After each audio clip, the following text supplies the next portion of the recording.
Hello guys, welcome to Bradesco BBI's YouTube channel. I'm Ben Laidler, the Head of Equity Strategy at Bradesco BBI, and today I'm sharing some highlights of the LatAm outlook for 2025.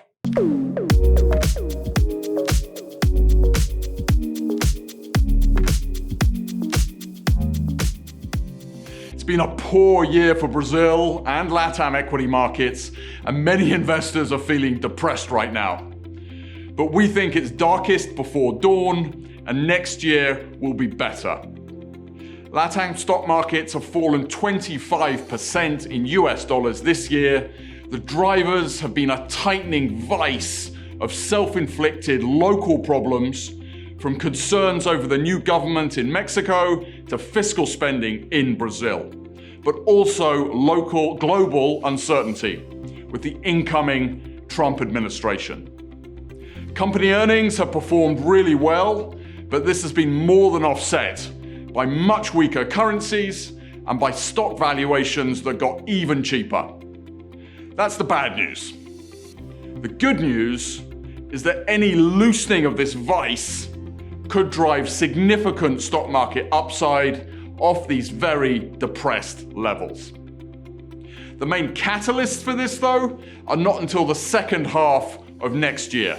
But they are coming, namely Brazil interest rate cuts and the turning regional election cycle.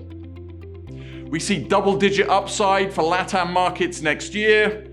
That's about equal with the long-term average annual return. Our top pick is Argentina. We see 60% upside. This is on top of its doubling this year, with a lot of further reform catalysts. Our second pick is Mexico, with its very deep valuation discount that just needs less bad news to help narrow. Our third choice is Chile, as the upcoming presidential election in 2025 in December gets closer. We're staying neutral and defensive on Brazil. There are near-term risks from the rising interest rate outlook and potentially from foreign investors selling the local market. But longer term, we see two clear upside catalysts later in 2025. And then finally, just to finish, we're most cautious on the two smaller Andean markets of Peru and Colombia. So getting into the reasons for our bullishness, one, an improving global backdrop is an important driver for next year, for three main reasons. Firstly, the biggest concern is the new Trump administration. So why are we bullish? We think that this has already hurt emerging market stocks by raising the threat of tariffs, by raising bond yields, and by strengthening the US dollar. But we think a lot of this has already been priced in, and that Trump may counterintuitively be a medium-term positive for Mexico by accelerating the nearshoring trend, and that Brazil is a relative safe haven with any impact only indirect via Brazil's relationship with China.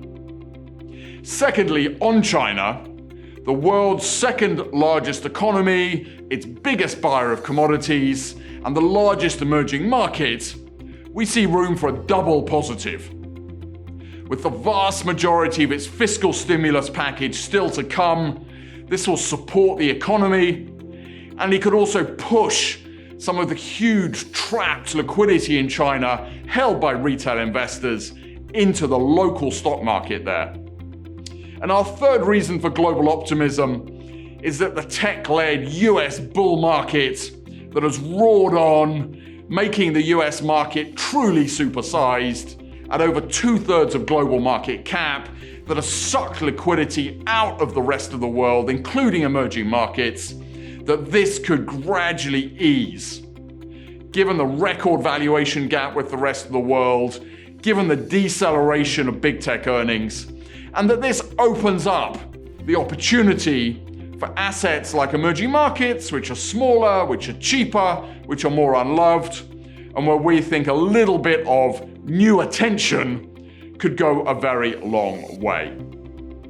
But we also see two local drivers on top of this global one, which we think will be very important in the second half of next year.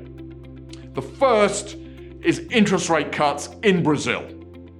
We expect the Brazilian economy and inflation to slow in the middle of the year, and that this will gradually open the door to interest rate cuts by the end of next year.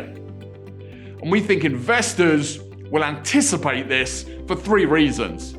Firstly, how high those real rates are and how far they could be cut. Secondly, that this rate cutting cycle, when it happens, will be the only one going on in the world at the time. And thirdly, it'll be a big trigger for a rotation towards cheaper and under-owned interest rate sensitive sectors like real estate. The second big driver is this turn in the LatAm political cycle. We have important elections late next year in Argentina, in Chile, and in 2026 in Peru, in Colombia, and in Brazil. It seems crazy, I know, to be talking about this right now, but we don't think it is. Markets typically begin to discount elections at least 1 year in advance. And this has helped make the third year of your typically 4-year election cycle the best one for stock markets. And that's the next year in Brazil.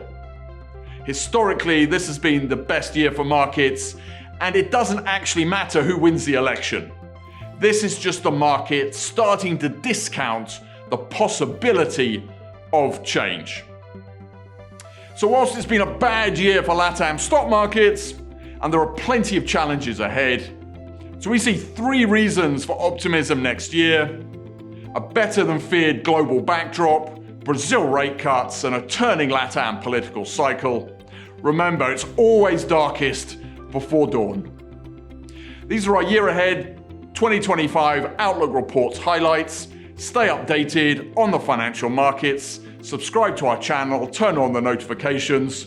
Thank you very much. See you next time.